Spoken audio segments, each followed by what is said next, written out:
Bom dia, meus irmãos. Tudo na paz? Espero que sim, né? Hoje a gente vai fazer um pequeno vídeo pra gente falar pros irmãos, né, que desde o início da nossa caminhada aqui no YouTube, fazendo vídeos, a gente sempre falou sobre o Pai, sempre falou da Mãe, que é o Espírito Santo. Desde o início a gente tem falado, né? Volta e meia a gente sempre fala um pouquinho. E nesse vídeo aqui eu vou colocar um pequeno vídeo de um irmãozinho aí que eu encontrei esses dias, que ele fala muito bem sobre essa questão do Espírito Santo, né, da Mãe. E eu achei muito bacana, sabe? Porque esclarece bastante coisa. Esclarece coisas sobre as passagens em aramaico, porque eu vejo pessoas aí na internet se gloriando, sabe? Se gloriando porque sabe falar em grego, sabe ensinar em aramaico, ou, perdão, em hebraico. Fica se gloriando, sabe, meus irmãos? E isso não é legal. Ensina bacana, ensina, mas fica se gloriando.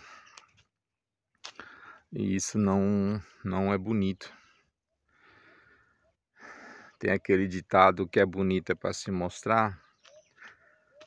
Sim, pode até ser, mas se exaltar, não. Ninguém é digno de exaltação aqui na terra. Quem exalta é o Pai, entendeu? É o Criador que exalta, não a si mesmo. Estou aqui fazendo uma caminhadinha, meus irmãos, que eu fico muito tempo sentado e minhas pernas já tá entrevando. Aí tem que dar uma esticada, sabe? Agora há pouco tava fazendo caminhada com um cachorro. Só que o cachorro é atentado, ele fica querendo me derrubar. O bicho já tá grandão e tem força, sabe? Pois é, meus irmãos, eu achei muito bacana, porque no pequeno vídeo dele lá, desse irmãozinho, ele esclarece o que a gente sempre ensinou aqui, sabe? Ele testifica do que a gente sempre ensinou aqui. Que o nome do pai, da mãe, é em aramaico. É em aramaico e não em hebraico e não em grego. Tem gente que acha até que o nome do pai é em português. Porque quando lê a Bíblia, lê em português. E não é nada disso.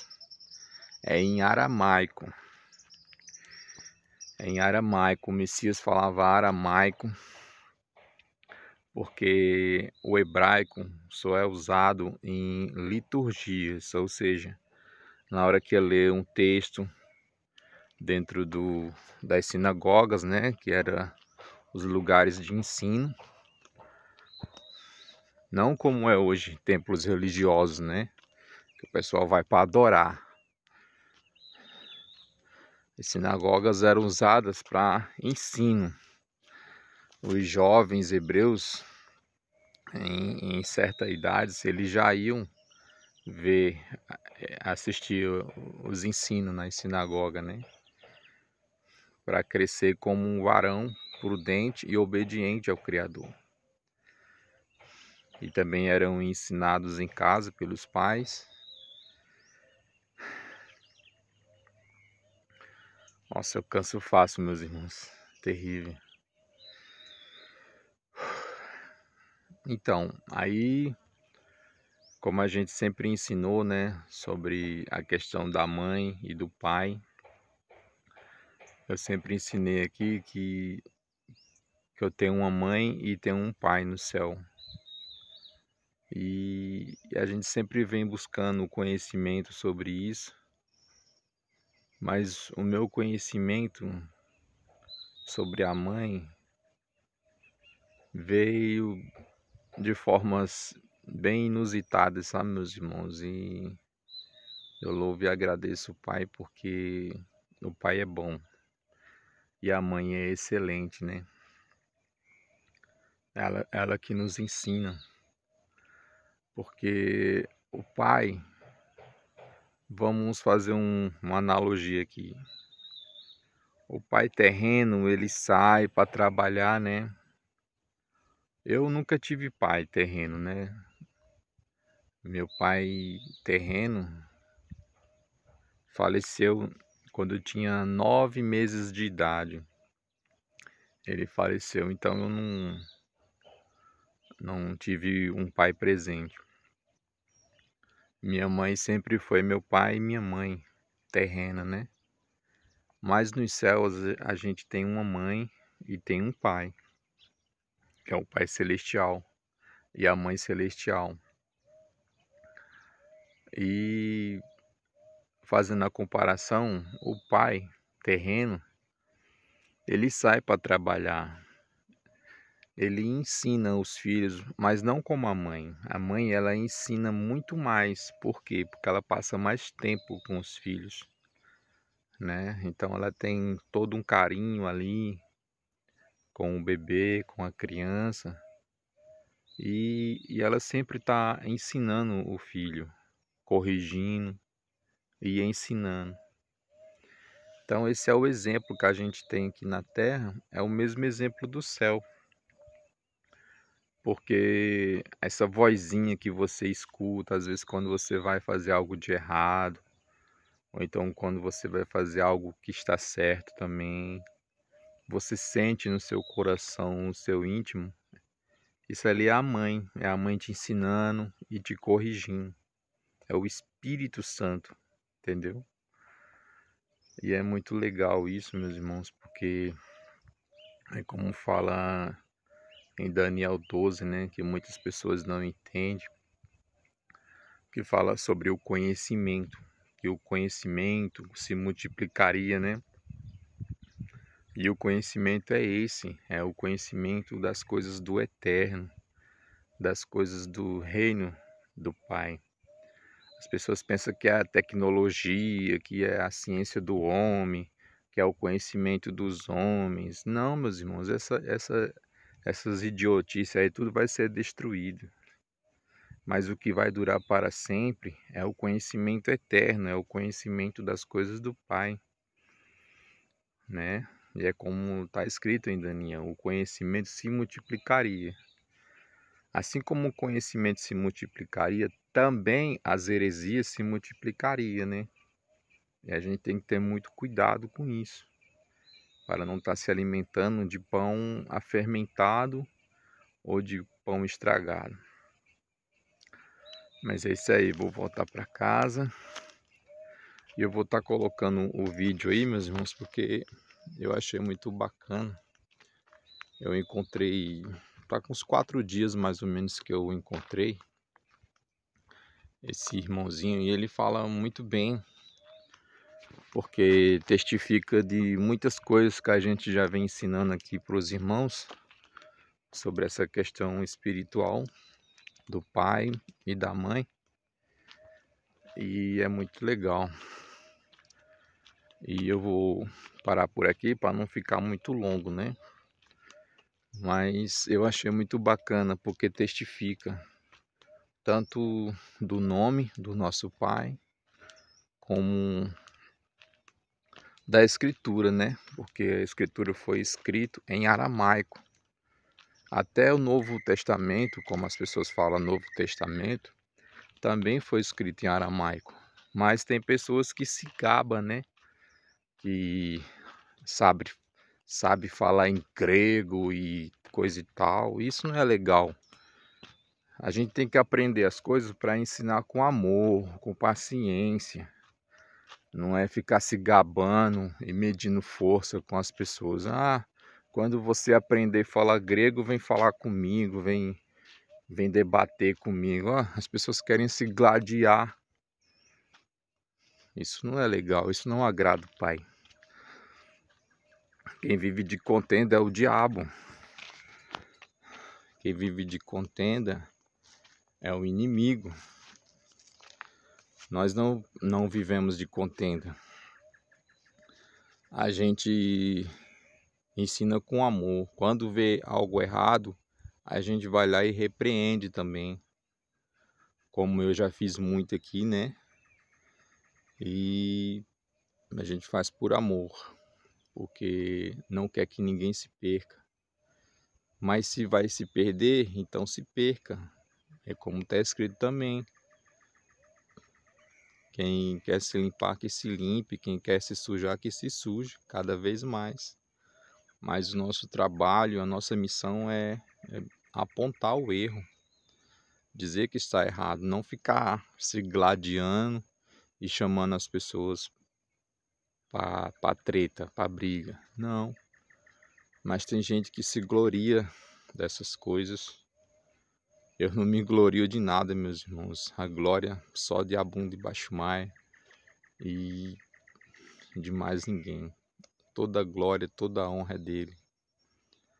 Não temos mérito nenhum nessa terra.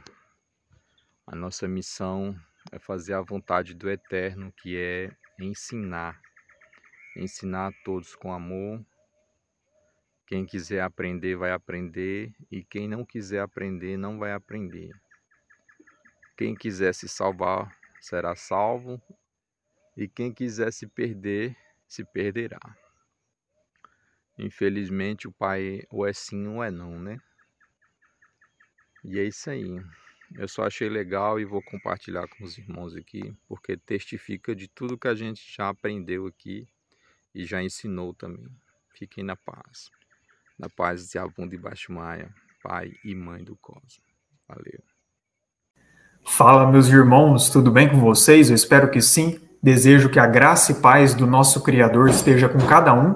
E hoje, nesse vídeo aqui, eu vou abordar com vocês um tema que, para muitos, acaba sendo polêmico, porque é uma mensagem que nem todos concordam, aceitam e que realmente não é para todos, tá? Eu entendo isso, por isso que geralmente eu não costumo trazer muito, já trouxe sim no meu canal do YouTube, mas em outras redes eu acabo até evitando.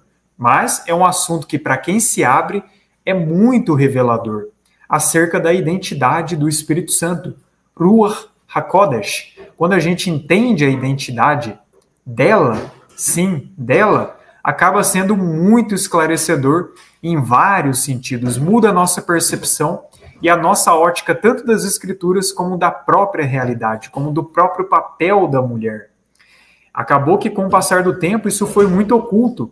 Com certeza existe um agir soberano, um propósito do Pai por trás disso, porém, no geral, dá para se perceber uma tentativa muito clara de ocultar quem realmente o que nós conhecemos como Espírito Santo é, mas que quando analisamos as versões aramaicas do Evangelho e das Epístolas, fica muito evidente a forma com que os escritores das Escrituras relataram a Ruach HaKodesh, ou o Espírito Santo, o entendimento que eles tinham de quem verdadeiramente era o Espírito Santo.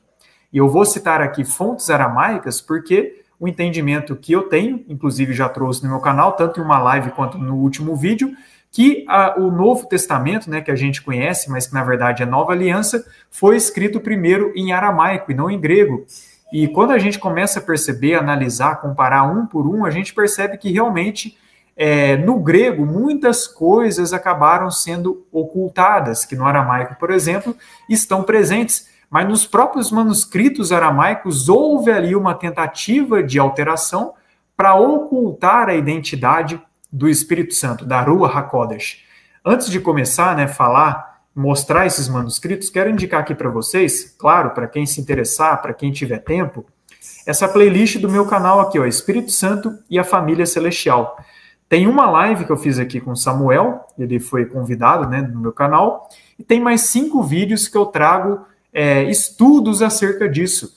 Não é baseado em achismo, não é opinião pessoal minha, são fatos, fontes históricas, eu mostro originais, que revelam a identidade da Rua, do Espírito Santo.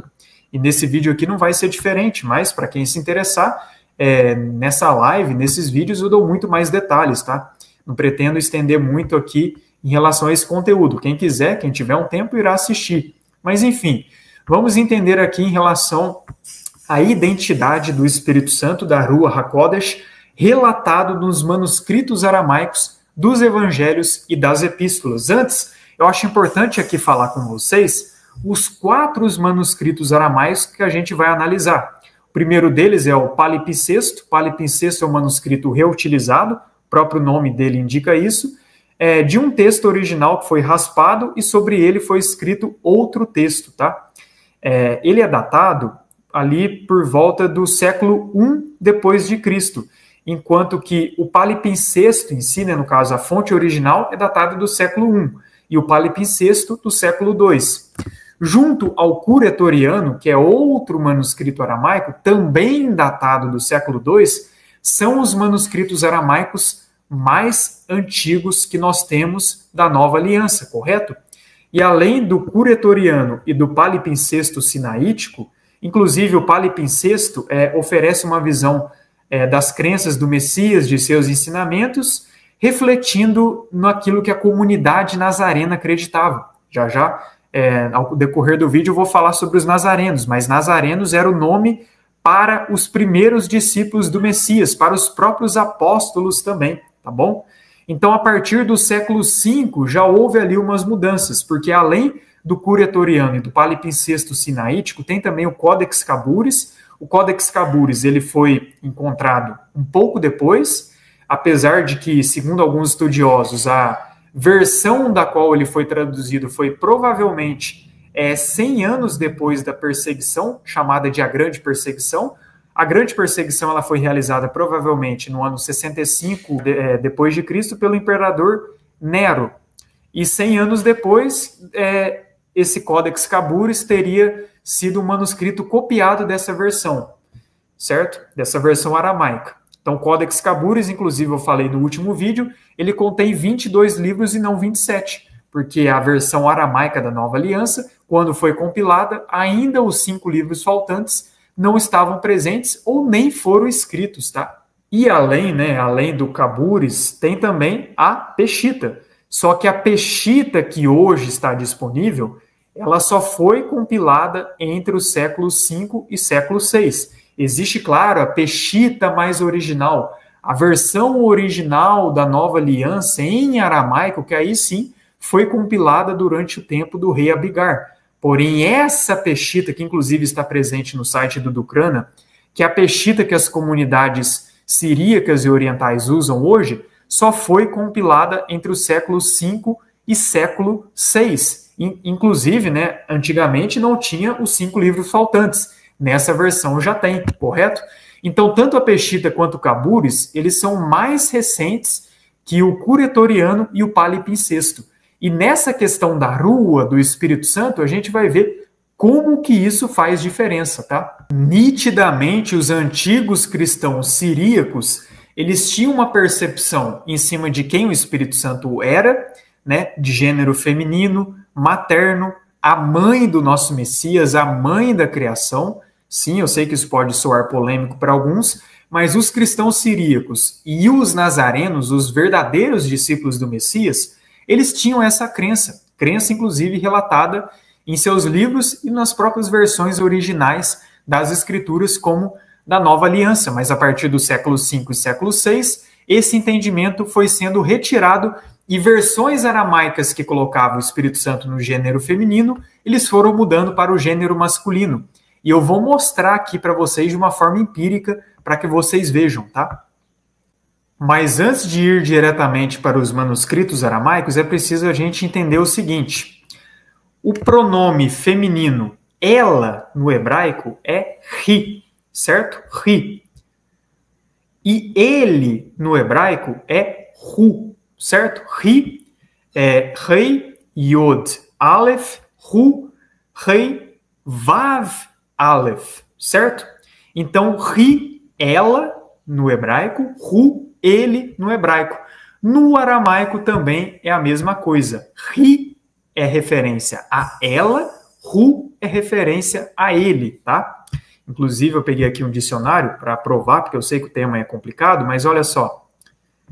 Ri, tá vendo? Ri, ela, she é ela, tá? Feminino. A versão masculina, ru. Escreve dessa maneira aqui, ó. Ri, aqui é o rei do aramaico e o yod do aramaico. Ru é o rei do aramaico e o vav do aramaico, correto? Então, quando tem esse escrito aqui, é ela no aramaico. Vou até aproximar para vocês. Ó. Quando tá assim, ó, tem esse escrito aqui, é ela no aramaico. Quando tá dessa forma, ó, é ele, correto? Inclusive, vamos aqui rapidamente para o alfabeto aramaico. Alfabeto aramaico estranguelo, tá? Ou siríaco. Ó, ru, tá vendo? Ó, rei, vav, e ri seria rei e yod. Vocês podem ver aí na tela, tá? E podem conferir. Aí a gente vai agora analisar os manuscritos, né? Os 4 manuscritos, nem toda, principalmente as cartas paulinas, não tem os manuscritos mais antigos, tá? Mas nos evangelhos, não em toda parte, mas em boa parte, tem sim os 4 manuscritos. Vamos lá, então, para vocês verem aqui. O primeiro texto que eu vou ler com vocês é João 6, verso 63, para a gente ver como que está no aramaico, certo? Aqui, ó. Ruach é a menção ao Espírito Santo, certo? Ruach, no aramaico e no hebraico. Detalhe, tanto no aramaico quanto no hebraico, Ruach é do gênero feminino. Isso é um fato, tá? Qualquer pessoa que sabe o mínimo de hebraico e aramaico sabe que Ruach, tanto no hebraico quanto no aramaico, é feminino. Só que alguns vão dizer que é apenas gênero gramatical. A gente ainda vai chegar nisso, mas olha só. Na Peshita, vocês percebem que tá ri, tá ela? No Cabures também. No Curetoriano também. Só no Palimpsesto que tá ru. Geralmente, tá? As alterações posteriores de ela para ele na Peshita e no Cabures, que são mais recentes, né? A Peshita é do século V, inclusive, né? Essa versão da Peshita, e não a original.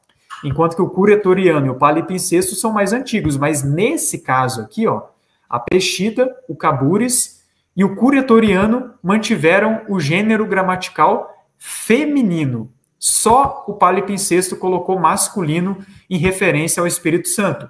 Esse texto está escrito o quê? O Espírito é o que vivifica, a carne para nada aproveita, as palavras que eu vos tenho dito são Espírito e são vida, certo?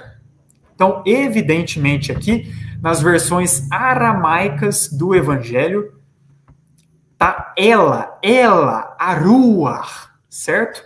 É assim que está no aramaico. Vamos olhar outro texto do livro de João, agora João 14, versos 16 e 17.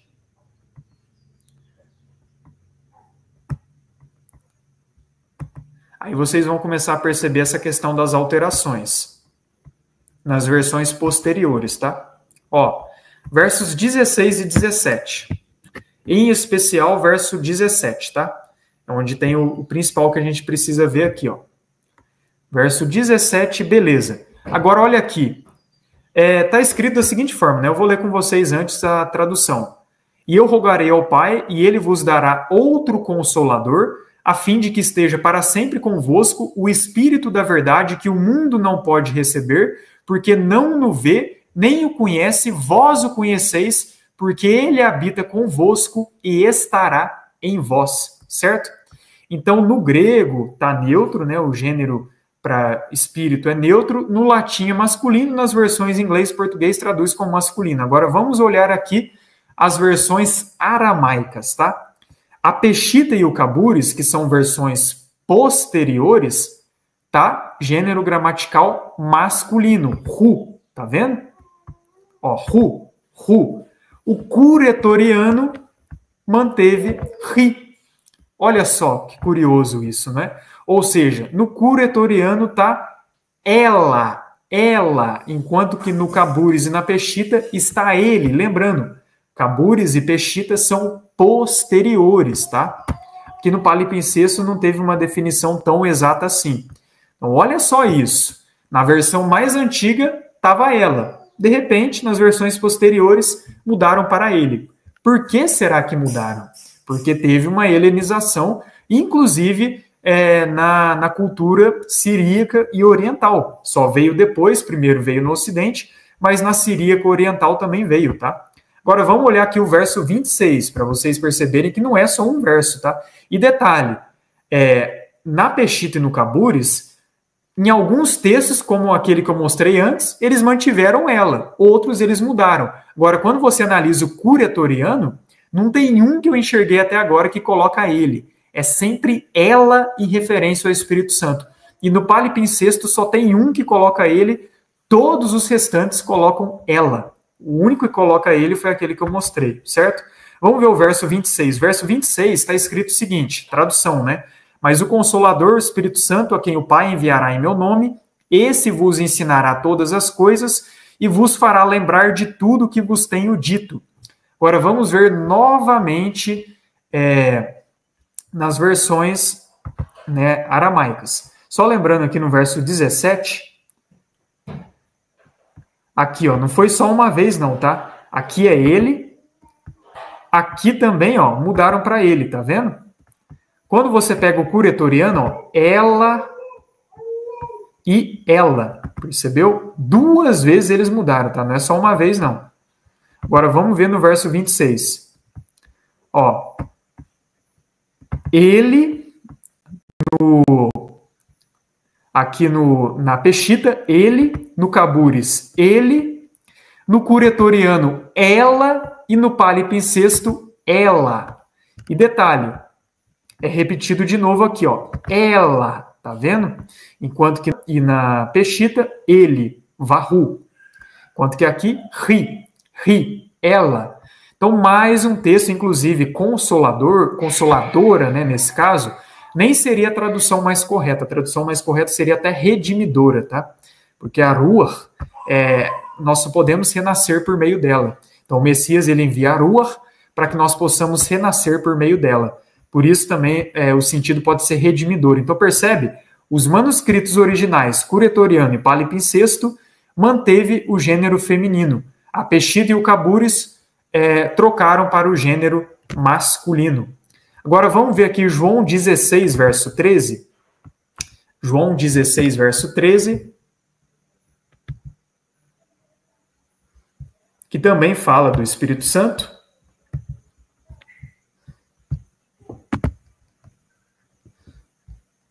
Eu vou ler com vocês aqui, ó. A tradução. Quando vier, porém, o Espírito da verdade, ele vos guiará a toda a verdade, porque não falará por si mesmo, mas dirá tudo o que tiver ouvido e vos anunciará as coisas que hão de vir. Quando a gente analisa, né, as versões aqui, ó, nesse caso não tem o Curiatoriano, tá? Só tem o Palimpsesto. A Peshita, vou pegar o verso aqui. Aqui, ó. A Peshita coloca ele, certo? O Cabures coloca ele. Agora, olha o Palimpsesto, ela. Tá vendo? Ela. Ela vos guiará. Percebe? Então, nitidamente, mais uma alteração aqui nas versões posteriores. Peshita e Cabures, ele. Ó, você pode ver aqui. Ele, pronome masculino. Ele, pronome masculino. Ela. Palimpsesto se manteve. Vamos ver a continuação no verso 14. Olha só. O verso 14 está escrito o seguinte: ele me glorificará, porque há de receber do que é meu e vô-lo há de anunciar. Aqui tem uma letrinha a mais, por quê? Varru. Na Peshita está varru, no Cabures está varru. O que seria varru? E ele, certo? Nos dois estão e ele. Agora olha no Palimpsesto novamente, e ela, varri. Cabures e Peshita, varru. Palimpsesto, varri. Então, ou seja, a tradução do Palimpsesto seria ela me glorificará, porque há de receber do que é meu e vô-lo há de anunciar. Então, percebe como que o gênero do Espírito Santo nas versões aramaicas mais antigas era ela e não ele? Consegue perceber isso? Vamos analisar aqui outro texto, Lucas 12, verso 12, tá? Tem mais textos. Eu não vou analisar todos com vocês, mas vou analisar aqui mais alguns. Ó, Lucas 12, verso 12. Tem alguns textos, como eu falei, até nas versões posteriores eles mantiveram o gênero feminino, tá? No caso aqui, deixa eu ver. A tradução é o seguinte, ó. Porque o Espírito Santo vos ensinará naquela mesma hora as coisas que deveis dizer. Agora, olha que interessante. Aqui, todas as 4 versões do Evangelho aramaico, Peshita, Cabures, Curetoriano e Palimpsesto, todas colocam o gênero feminino, percebe? Na Peshita e no Cabures, alguns textos eles mudaram, outros não. No Curetoriano, todos eles mantêm praticamente o gênero feminino. Não vi nenhum que não mantém. E no Palimpsesto, só o primeiro que eu mostrei. Mas nesse caso, todos são mantidos gênero feminino. Aqui a palavra é barri. Barri seria a junção que pode dar nele, ou, nela ou com ela, tá? Então aqui o sentido seria isso. Com ela você será ensinado, ela vos ensinará. Aqui em todos os 4 manuscritos, gênero feminino, ó, ri. E aqui, barri, para indicar com ela ou nela. Interessante isso, né? Vamos olhar agora as epístolas, e é aí que entra o negócio. Nas epístolas, o gênero feminino é mantido na Peshita e no Cabures. Tanto é que a gente não tem, né, as versões do Curetoriano e do Palimpsesto, é só dos evangelhos, tá? Mas vamos pegar aqui Romanos 8,16, por exemplo. Romanos 8, verso 16. A tradução de Romanos 8,16 é o seguinte: o próprio Espírito testifica com o nosso Espírito que somos filhos de Deus. Nesse caso, a gente só tem a Peshita e o Cabures, mas olha só como que tá varri novamente, varri e ela. E ela, a rua, testifica com o nosso Espírito que nós somos filhos do Criador. Que magnífico isso, né? Ó, ela, tá vendo? Varri e ela, correto? E na continuação desse mesmo capítulo, no verso 26, para mim uma citação assim muito intrigante, tá? Olha como que está escrito no verso 26 de Romanos 8. Também o Espírito semelhantemente nos assiste em nossa fraqueza, porque não sabemos orar como convém, mas o mesmo Espírito intercede por nós sobremaneira com gemidos inexprimíveis. Aí eu faço uma pergunta para você. Quando você lê essa descrição, intercede por gemidos inexprimíveis, isso é uma característica maior de um ser masculino ou feminino. Não é que um ser masculino não possa fazer isso, tá? Mas quando você analisa isso, alguém que intercede por seus filhos com gemidos inexprimíveis, isso te lembra mais um pai ou uma mãe? É uma pergunta que eu faço para você. Quando a gente decide analisar qual palavra que é utilizada, qual pronome, masculino ou feminino, como a gente só tem a Peshita e o Cabures, mais uma vez, feminino. Ri, ela, tá vendo? Rei, Yod, ela. Ela intercede com gemidos inexprimíveis. Tá vendo? Tem mais textos também nas epístolas, né? 1 Coríntios 12. Vou colocar aqui com vocês, ó. 1 Coríntios 12, verso 11. Até um pouco antes mostra também, tá? Eu separei o verso 11, mas olha, acho que o verso 4 também. O verso 4 também, ó. O verso 4, quando vai falar que é só um espírito, né? Olha só, ri, ela, tá vendo? Então, nas epístolas, na Peshita e no Cabures, eles não mudaram. Eles mudaram só nos evangelhos, tá vendo? E não em todos, tá? Em Lucas 12, por exemplo, na Peshita e no Cabures, eles mantiveram. Agora, olha o verso 11. Verso 11, mas um só é o mesmo Espírito que realiza todas essas coisas, distribuindo-as como lhe apraz a cada um individualmente. Mais uma vez, Peshita e Cabures, ri, ela, tá vendo? Ela, a rua, realiza todas essas coisas, correto? 2 Coríntios 4,13, agora Paulo também, né? Mais uma vez nas epístolas. 2 Coríntios 4,13.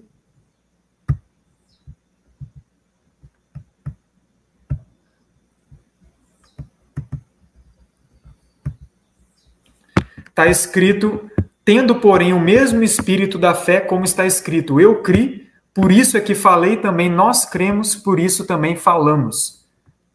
Ó, olha como que está o gênero aqui, tá? Ruach, aruah, a mesma, ó, ri. Percebeu? Ri. Mais uma vez, gênero feminino, certo?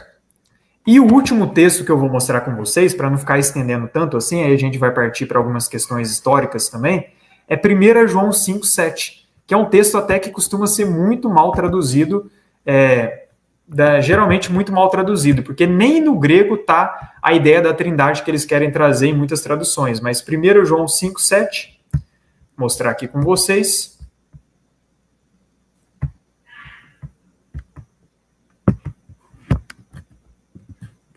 Olha só, pois há três que dão testemunho, o Espírito, a água e o sangue. E os três são unânimes num só propósito. Em traduções posteriores, eles colocaram que o Pai, a Palavra e o Espírito, e os três são um. Mas isso não existe nem no grego, quem dirá no aramaico, né? Mas enfim, o ponto-chave aqui, ó, quando vai mencionar a Ruach, novamente, ela. Aqui da ri. Da ri poderia ser dela, tá? A junção de Dalet com Dalat, né, do aramaico, com o ri, dela. Então, Peshita e Cabures, dela, percebeu? Então, a questão da crença da Ruach materna e feminina era predominante entre os cristãos siríacos e orientais até o século V. Vou compartilhar aqui com vocês o que eu anotei. Então, fica evidente que até por volta de 400 depois de Cristo, a igreja siríaca usava pronomes femininos correspondentes a ela ao se referir ao Espírito Santo. Aí vai dar o exemplo de João 14:26, que eu vi aqui com vocês. Há 3 pronomes femininos, que é ri, equivalente a ela, né? O correto aqui seria ela, né, a redimidora ou consoladora, que meu Pai enviará a vocês em meu nome, ela lhes ensinará tudo, ela lhes fará lembrar de tudo que eu tenho dito, né? Aqui vai falar, ó, os pronomes femininos de João 14:26 foram alterados para o equivalente a ele na Peshita, escrita em siríaco do início do século V. Ou seja, antes do século V até o século IV era predominante nas comunidades orientais e siríacas Espírito Santo como feminino, como ela. Inclusive, Sebastian Brock, olha o que ele cita aqui, ó. Há apenas 2 lugares nos evangelhos onde os revisores que produziram a Peshita escolheram alterar o feminino do antigo siríaco para masculino. Aí ele vai falar aqui, Lucas 12:12 e João 14:26. Na verdade, são mais, tá? Ele colocou aqui que são só 2, mas são mais. Apesar de que ele colocou aqui também que, em alguns casos, a Peshita continua mantendo o feminino, né? Aí aqui ele vai citar também que em Atos é onde ocorre o maior número de casos onde a forma masculina é predominante, mas ainda assim sobrevive algumas femininas. Agora, nas epístolas, né, como eu mostrei para vocês, nas cartas de Paulo, sempre é mantido o uso feminino. Então, houve uma alteração do masculino para o feminino nos evangelhos e no livro de Atos.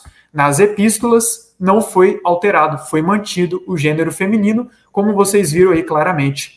Ele vai citar aqui, ó, Brock afirma ainda que o Espírito Santo é tipicamente feminino nos 3 principais monumentos da literatura siríaca primitiva, a saber, Atos de Tomé, escritos de Afrahat, e os escritos de Efrem. Eu vou mostrar aqui para vocês já já. Mas antes, só fazer mais alguns adendos aqui, tá? Ó, do início do século V em diante, é evidente que algumas pessoas começaram a desaprovar o tratamento do Espírito Santo como gramaticalmente feminino. Consequentemente, em desafio às regras gramaticais da língua, eles trataram a palavra rua como masculina sempre que se referisse ao Espírito Santo.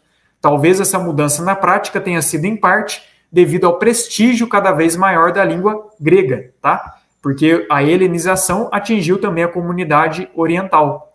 Aí vai falar do século VI em diante, o que tinha sido apenas uma prática esporádica, agora se torna a norma. Então, a partir do século VI, que foi estabelecido de forma definitiva, Espírito Santo como masculino. Antes era predominante tanto nos escritos aramaicos mais primitivos dos evangelhos, Curetoriano e Palimpsesto, como em outros escritos aramaicos de pais da igreja, de pensadores da época, sempre que se referia ao Espírito Santo, era ela, como um ser feminino e materno, certo? Inclusive, ele até cita que mesmo, né, com esse estabelecimento de Rua como masculino, ainda assim o gênero feminino é encontrado em muitas literaturas. Então, olha só isso, gente, como que o negócio é sério. Aí que entra algumas coisas. Algumas pessoas elas vão dizer, Rua no hebraico e no aramaico é feminino, mas é apenas o gênero gramatical. Isso não significa que o ser é feminino, só o gênero gramatical. Mas aí eu pergunto, tá bom, se fosse para um objeto, eu até concordaria com você. Sapato, faz diferença o gênero ser feminino? Não faz. Cama, armário, caneta, tênis, tudo bem. O gênero gramatical para um objeto não muda nada, mas para um ser pessoal faz toda a diferença. Você dizer que apenas gênero gramatical para um ser pessoal, olha, isso abre brecha para muitas coisas, tá? Então tá. Se eu tenho um amigo que chama João, eu posso chamar ele de ela, a João, ou Elu, Delu, João? Olha o que isso engloba, gente, por favor. Então, sim, gênero gramatical para um ser pessoal faz toda a diferença, sim. Eles não usavam Rua como feminino apenas como gênero gramatical, mas eles entendiam o ser Espírito Santo como feminino. Isso é fato, é atestado, como mostrei aqui nos evangelhos aramaicos, e isso é perceptível. Curetoriano e Palimpsesto, que são as versões mais antigas. Mas vamos para a própria Bíblia, né? Não custa ir para a própria Bíblia para a gente conferir aqui, ó. Gênesis 1, 2, quando a gente analisa o texto com a ótica correta,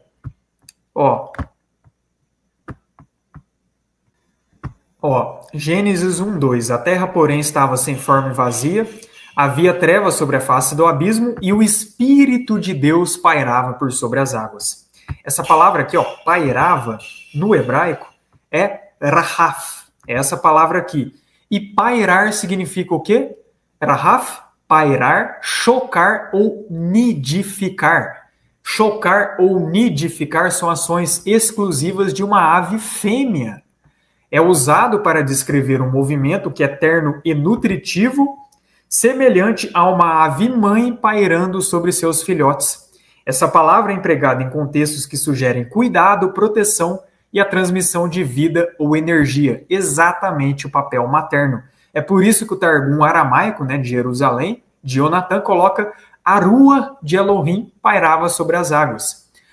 É como se fosse assim, uma ave fêmea estava nidificando por sobre as águas. Não à toa que em Mateus 3,16, quem que apareceu para o Messias quando ele foi batizado? Uma pomba, não pombo. Vocês nunca pararam para perceber por que é enfatizado pomba, simbolizando o Espírito Santo descendo sobre o Messias, e não pombo, já que é gênero masculino, ou tanto faz o gênero, como alguns falam? Por que é enfatizado pomba? No aramaico é iona, tanto no aramaico quanto no grego, a palavra é enfatizada sim para o feminino. Tem outras referências que eu poderia citar aqui com vocês, mas são muitos, tá? No conteúdo que eu tenho sobre esse assunto no meu canal eu já citei. Mas vamos lá, além disso, os nazarenos, como eu falei para vocês, os nazarenos, eles eram os primeiros e discípulos originais do Messias. Pais da igreja, inclusive, confirmam isso. Em Atos 24, verso 5, Paulo é chamado de o agitador da seita dos nazarenos. Isso se dá porque o Messias ele foi chamado de Nazareno.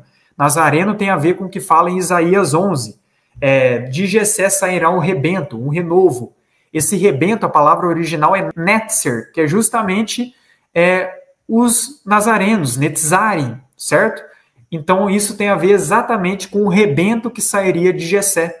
Natzer, a palavra hebraica, tem a ver até com guardar, zelar, em relação aos mandamentos do Criador. Então, os primeiros discípulos do Messias, eles eram chamados de nazarenos. Alguns eram chamados de ebionitas, que eram a classe ali mais pobre. Só que esses já tinham um estilo de vida muito asceta. Eles levavam muito a sério a questão que fala de ser humilde de espírito, né? Eles viviam em total renúncia e parte deles até via o casamento como algo ruim. Mas isso, né, o Messias, ele nunca disse isso. Era eles que interpretavam. Mas, enfim, por que eu estou falando dos nazarenos, os discípulos originais do Messias? Cristãos só foram chamados depois lá em Antioquia, tá? Os nazarenos, eles utilizavam o Evangelho dos Hebreus. E o Evangelho dos Hebreus é basicamente idêntico ao Evangelho de Mateus. Eu até creio que o Evangelho dos Hebreus é como se fosse a versão hebraica e o Evangelho de Mateus a versão aramaica.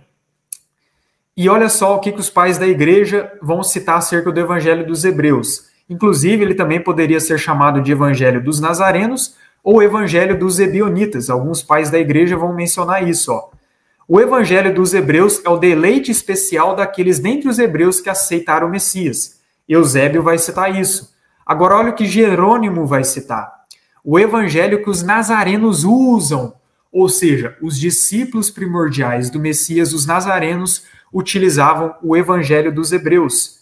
Jerônimo também vai citar o Evangelho que é amplamente difundido entre os judeus. O que os nazarenos criam, né? Se não bate exatamente com o que eu estou expondo aqui para vocês. Olha o que está escrito no Evangelho dos Hebreus, capítulo 4, verso 1. Então foi conduzido Yeshua pela Rua HaKodesh ao deserto para ser tentado por Han-Satã, conforme ele nos disse. Assim minha mãe, a Rua HaKodesh, me tomou por um de meus fios de cabelo e me carregou até o grande monte Tabor. Ou seja, o Evangelho dos Hebreus, que os nazarenos, verdadeiros discípulos do Messias, os apóstolos utilizavam, menciona claramente a Rua HaKodesh, o Espírito Santo, como mãe do Messias, como um ser feminino. É muito evidente esse entendimento. Em Mateus 4:1, da versão grega, só coloca que Jesus foi conduzido pelo Espírito ao deserto. Aqui na versão do Evangelho dos Hebreus, é uma versão bem mais completa, como vocês puderam ver, não é? Ou seja, os nazarenos, isso confirmando a crença dos cristãos siríacos primitivos, acreditavam na Ruach, no Espírito Santo, como mãe e como um ser feminino. É por isso que nas versões aramaicas mais antigas do Evangelho é colocado o gênero feminino para o Espírito Santo, a Ruach de Elohim, certo? E ainda tem mais, tá? Além dos nazarenos, dos ebionitas, dos cristãos siríacos, os essênios, certo? É aí que a gente vai entrar nos essênios, ó. Os grupos, né? É porque os essênios, dentre os grupos judaicos na época do Messias, eles foram os que mais aceitaram os ensinamentos do Messias, porque eles tinham muitas práticas comuns.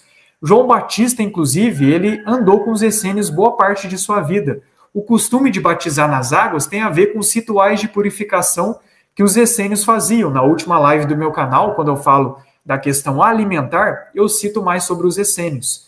Mas, enfim, tanto né, os ebionitas quanto os nazarenos, parte deles vem dos essênios.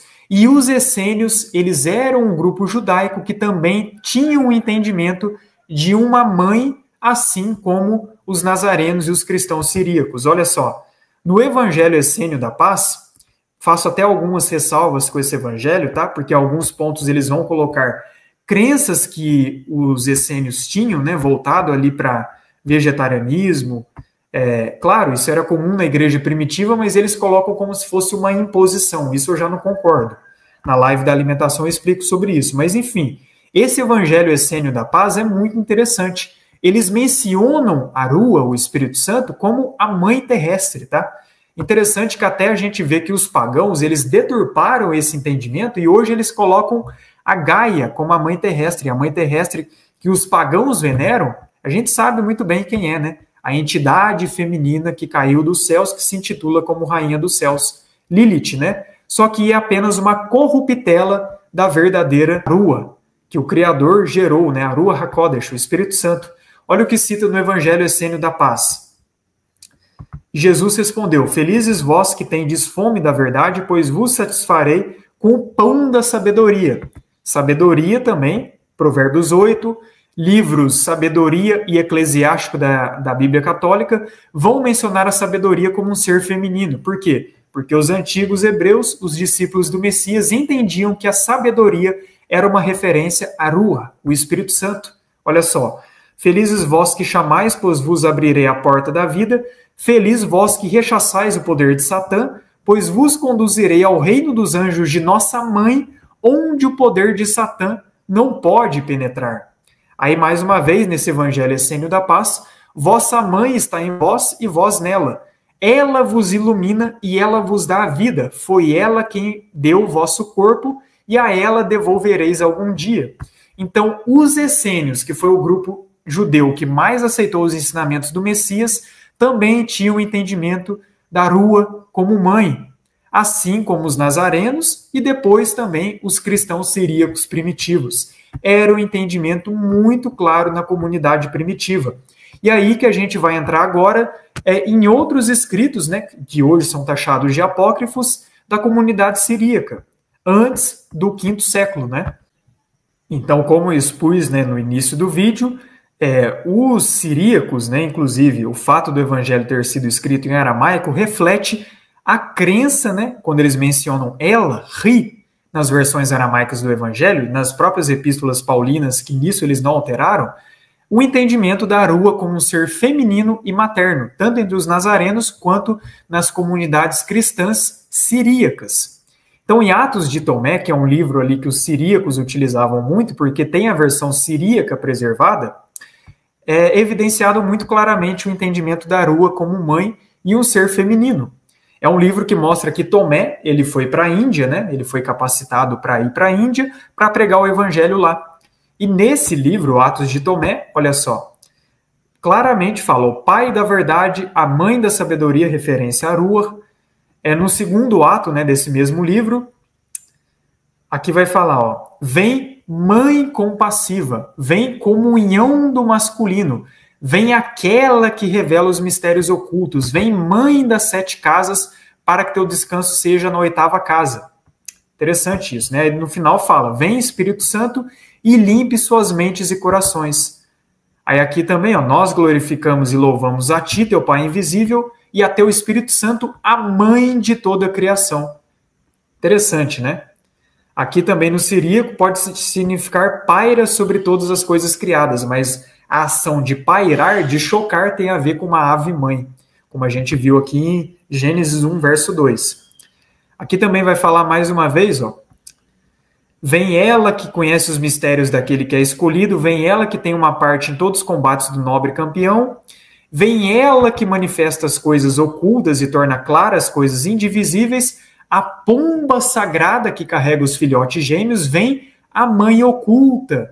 Por isso que pomba é citada lá nos evangelhos, até mesmo nas versões gregas, tá? Eles não alteraram o gênero nessa parte aí.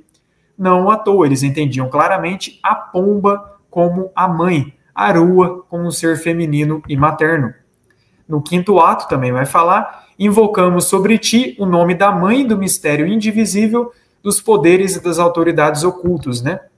Aí também tem outros escritos, né? Como eu falei, aquele que eu postei o comentário aqui sobre os evangelhos siríacos e o fato de depois eles terem mudado o gênero, ele fala que os 3 principais escritos siríacos, além da Bíblia, antes do século IV, Atos de Tomé, Demonstrações de Afrahat e Hinos de Efrem, os 3 vão mencionar Arua como um ser feminino. E no caso de Demonstrações de Afrahat, para quem não sabe, ele era um persa, aqui vai mencionar, ele era um sábio persa, tá? E ele falava siríaco, obviamente, né? Ali pelo século III. Só que Afrahat, ele, por exemplo, ele defendia muito que devia ser celibato, né? Ele era meio que contra o casamento. Porém, ele era alguém que baseava nos manuscritos siríacos. Aí olha que interessante, Gênesis 2, 24, o comentário de Afrahat em Demonstrações 18. Certo?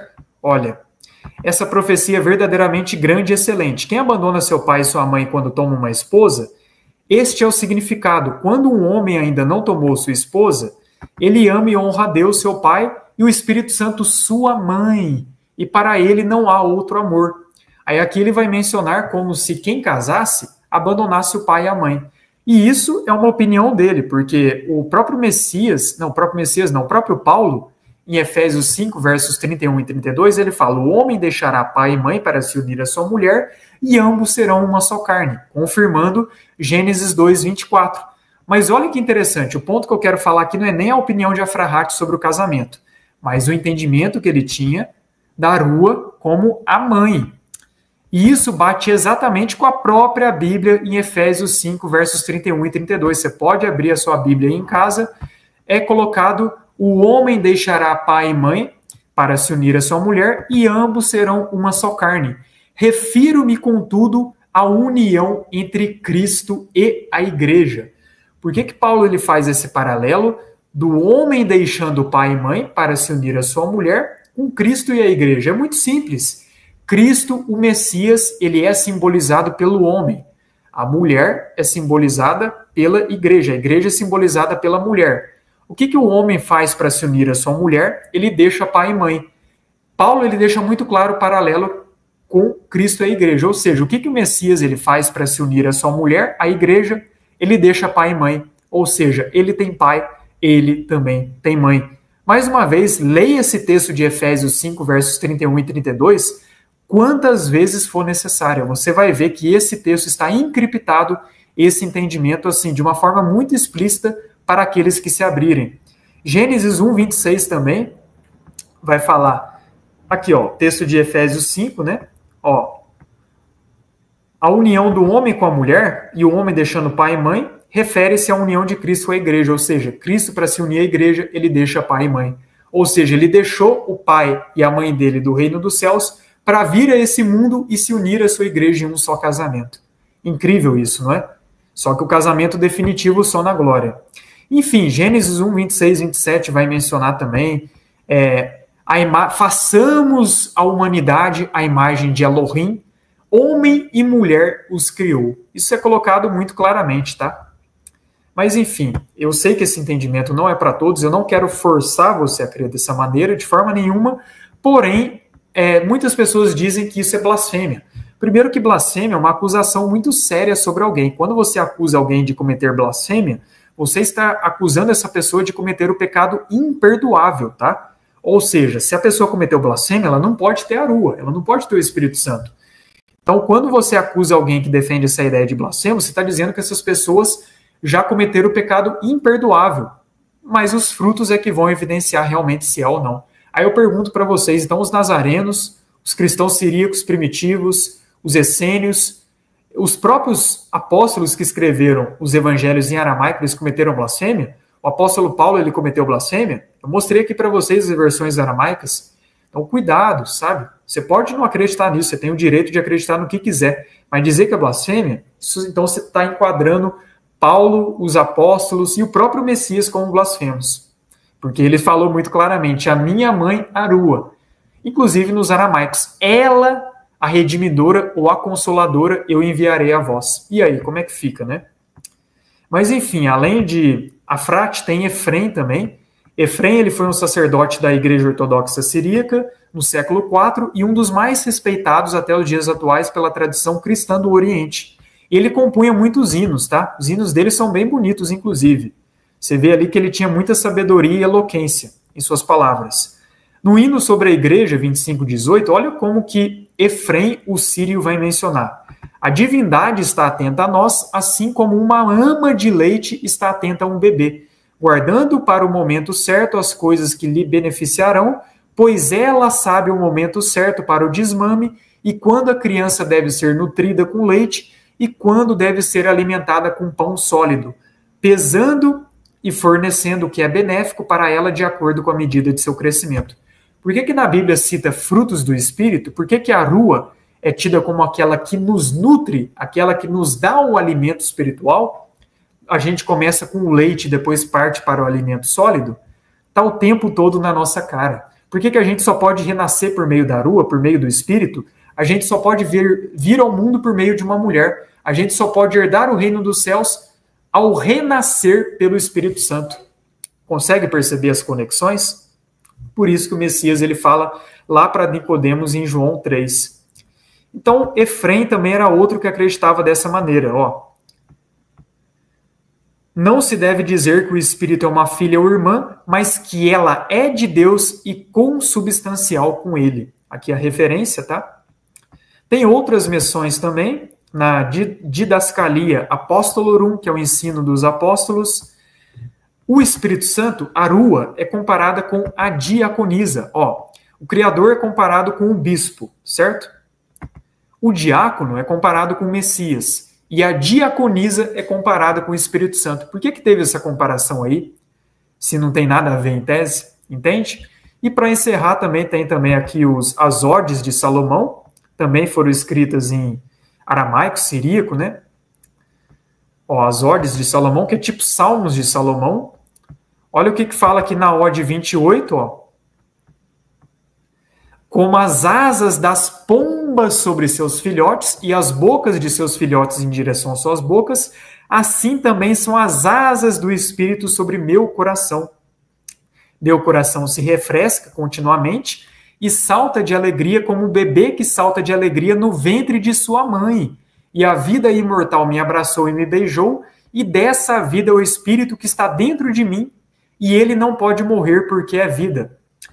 Que interessante isso, né? Mais uma vez a comparação de pomba com o Espírito Santo, com mãe, com ventre, com o que nutre os seus filhos. E também aqui, ó, em Ode 36, ó, eu descansei no Espírito do Senhor e ela me elevou ao céu, e ela me fez ficar de pé no lugar alto do Senhor, diante de sua perfeição e sua glória, onde continuei glorificando-o pela composição de suas odes. Então fica muito evidente aqui de uma forma clara e irrefutável, não tem como contestar, que as versões aramaicas do Evangelho, as versões originais e mais antigas, quando mencionavam o gênero do Espírito Santo, da Ruach HaKodesh, ou no aramaico Ruach Kadeshah, é feminino. Os nazarenos acreditavam na Ruach como feminina e materna. Os essênios acreditavam da mesma maneira. Os cristãos primitivos, siríacos, né, do Oriente, também acreditavam até o século IV. Tanto que em outros escritos complementares às Escrituras isso é mencionado. Só depois, a partir do século V, que eles decidiram mudar. Por isso que alguns textos da Peshita e do Cabures, eles mudaram ela, ri, para ele, ru. Entende? Então fica aqui provado que os manuscritos originais mencionam quem realmente é a Rua, o Espírito Santo, algo que a Bíblia o tempo todo menciona. O padrão de família que você vê todo santo dia, diante de seus olhos, apenas aponta para o padrão de família que há nos céus. Em Efésios é dito que nós temos tanto família na terra como nos céus. Aí eu pergunto para você, por que o padrão de família no céu seria diferente do padrão de família na terra? Ou pior, por que o padrão de família na terra tendo uma figura feminina seria blasfêmia nos céus? Percebe que a conta não fecha de jeito nenhum? E que, no geral, as pessoas acabaram tendo suas mentes helenizadas e por isso que não conseguem perceber dessa maneira? Então, assim, eu já trouxe esse conteúdo no meu canal, eu sei que é polêmico, sei que não é para todos, não quero te forçar a crer dessa maneira, mas é inegável a crença dos antigos discípulos, dos discípulos primários do Messias e nos manuscritos mais originais, com o passar do tempo que eles foram alterando. É uma pena que há pessoas que demonizam, que dizem que é blasfêmia, há até pessoas que se dizem nazarenas, que creem que os evangelhos foram escritos em aramaicos e mesmo assim dizem que é blasfêmia, o que para mim não tem lógica nenhuma. Está na cara deles, é algo histórico, os nazarenos criam, os pais da igreja testificam, escritos que os nazarenos utilizavam testificam, mas eles insistem em negar e ainda dizem que é blasfêmia. É lamentável, né? Mas realmente não é para todos. No mais é isso, fica aqui de uma forma clara, de uma forma explícita, esse entendimento, eu espero que tenha agregado na sua vida, e saiba que você, mulher, reflete a Rua, assim como nós, homens, refletimos ao Criador ou ao Messias. Como diz em Gênesis 1, 26, 27. Quem que se interessar nesse conteúdo, tem a playlist aí no meu canal, mas no mais é isso. Desejo que o Eterno os abençoe grandemente. Ore em cima disso, tá? Ore se o que eu estou falando é verdade ou não. Tenho certeza que o próprio Espírito irá testificar a cada um. Correto? Que o Eterno abençoe a todos. Shalom. Até mais. Esse vídeo aqui eu queria estar falando do nome do nosso Pai, mas acabei envolvendo outras coisas. Mas eu vou colocar aqui um pedacinho do vídeo que fala no nome do nosso Pai. Não é nos meus vídeos, não. É no vídeo do Neemias Gomes, entendeu? E depois os irmãos dão uma procurada lá no canal dele. Que bem no fundo, tem o nome do nosso Pai. Aqui tá cheio de feijão. Alguém pronunciou, não sei se foi uma pessoa, Se foi um anjo, se foi o pai, entendeu? Não sei. Só sei que o nome tá lá, bem específico, mas as pessoas não observam e não percebem. Só os que têm ouvidos e olhos de águia conseguem ver essas coisas e ouvir. Então vou aqui apreciar uma boa comida que a minha véia fez. E que o Pai abençoe ela, né? E todos nós. E eu vou colocar o trechinho do vídeo dele aqui, mas depois vocês conferem lá no canal dele, para vocês não virem dizer que eu tô com armação, né? Porque eu sou um anjo caído, e anjo caído mata, rouba, faz armação, faz esse monte de besteira que vocês falam aí. E depois vocês olhem lá no canal dele lá, para não vir chamar nós aqui de picareta, né? Mas fica na paz e que o Pai abençoe todos vocês que estão na verdade. Valeu. Eles estão atentando contra os luminares do céu, né? Bill Gates quer cobrir o sol para ajudar a conter o aquecimento global. E o que as escrituras falam sobre isso, meus amados? Nós vamos começar com Jeremias 5, onde o Criador pronuncia uma sentença contra o seu povo Israel. E aqui diz: porém vocês são um povo teimoso e rebelde, que se revoltou e me abandonou. Isso é Jeremias 5, verso 23 e agora 24 diz: vocês não disseram no seu coração, precisamos temer o Altíssimo, nosso Criador, que faz a chuva cair no tempo certo, tanto a chuva do outono como a da primavera. Precisamos temer o Altíssimo, Criador, que todos os anos traz o tempo da colheita. Em vez disso, seus pecados e suas maldades afastaram essas coisas boas e vocês não puderam aproveitá-las. A rebeldia do povo fez com que o Criador retesse a bênção da chuva no seu tempo certo. Por isso que você vê um clima desordenado hoje no mundo. Por isso que você vê inundações fora de época, por isso que você vê frio extremo, por isso que você está vendo seca extrema também em alguns lugares. Então nós estamos vendo também em alguns lugares. Então nós estamos vendo também em alguns lugares. Então nós estamos vendo também em alguns lugares. Então nós estamos vendo também em alguns lugares. Então nós estamos vendo, queridos, o resultado da própria pecaminosidade do ser humano. Salmo 91.